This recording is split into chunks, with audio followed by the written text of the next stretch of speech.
आज आपला नवीन एक ब्लॉग चालू होते. आमच्याकडे आज दसऱ्याची तयारी चालू आहे.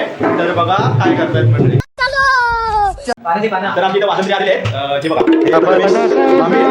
सहकारी हा सार्थक भांबीड आणि हे बघा मनीष भांबीड यांचं काहीतरी वेगळं गजब बेइज्जती है. आपला हा ब्लॉग आता इथं चालू आहे. दोन लावून घेतील आणि नंतर आपण सुरू करू. 2 hours later. तर मंडळी बघा आमचं सार्थक भांबीड झलक मारतोय आणि आमचा पूर्ण ओंकार चिकट आलेला आहे. तर आम्ही आता नाचायला सुरू करतोय. त्यापूर्वी आमचे सहकारी आणि वेदांत मस्कर जरा बोला. अबे तू है कौन तू?